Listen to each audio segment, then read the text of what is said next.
মাটির চুলায় গম ভাজা রেসিপি। আসসালামু আলাইকুম বন্ধুরা, আপনারা সবাই কেমন আছেন?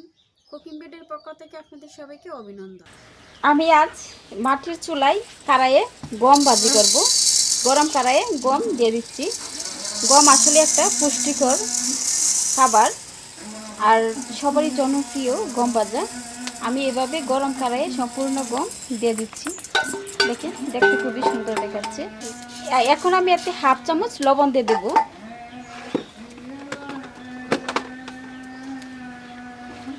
হাফ চামচ লবণ দিয়ে দিচ্ছি।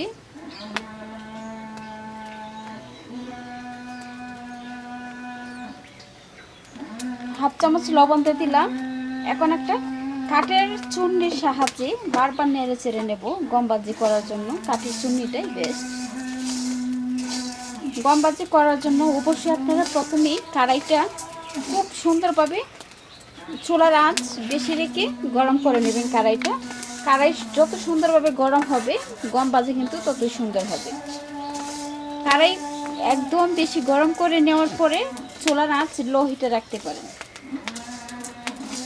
তখন তাপে তাপে গম ভাজা হলে এই গম ভাজা খাইতে খুবই মজাদার হয় এবং পুষ্টিকর খাবার একটা।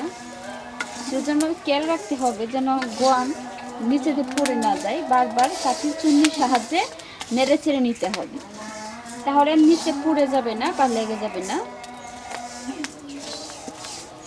গম ভাজা করার সময় অবশ্যই লবণটা দিলে গমের যে আছে, গম ভাজা খাওয়ার সময় গমের স্বাদ আরও দ্বিগুণ বাড়ে।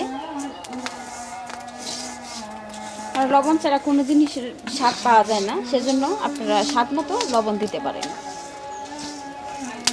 দেখতে পাচ্ছেন আমি বেশ কিছুক্ষণ এভাবে নেড়ে চেড়ে নিচ্ছি। যতই নেড়ে চেড়ে নিচ্ছি ততই কিন্তু গমের কালার পরিবর্তন হচ্ছে। এখন কিন্তু একটা লালচে বর্ণের বা বাদামি বর্ণের ভাব চলে এসেছে। বারবার এভাবে নেড়ে চেড়ে নেওয়ার ফলে গমের কালার কিন্তু এখন বাদামি বর্ণের বা লালচে বর্ণের হয়ে গিয়েছে। গমগুলা কিন্তু এখন ফুটতে শুরু করেছে। গমগুলো যখন ফুটতে শুরু করবে তখন কিন্তু চুলার আঁচ একদম লো হিটে রাখতে হবে, কারণ আপনার কড়াই তো আগেই প্রথমেই অনেকটা গরম ছিল, সেজন্য লো হিটে রেখে আপনার গমটা এখন ভাজা করতে হবে। গম যখন ফুটতে শুরু করবে তখন কিন্তু স্টিলের একটা চাকনার সাহায্যে এভাবে বারবার নেড়ে চেড়ে নিতে হবে, তাহলে নিচে কিন্তু পড়ে যাবে না, চারদিকে সুন্দরভাবে গম ভাজা হবে। আর এভাবে চাকনাতে বারবার নেড়ে চেড়ে নিলে নিচের যে একটা বাজার পর যে একটা ময়লা থাকে, ময়লাটা কিন্তু আর ভালো একটা পাত্রের মধ্যে উঠবে না, নিচের ময়লাটা নিচেই দেখে যাবে।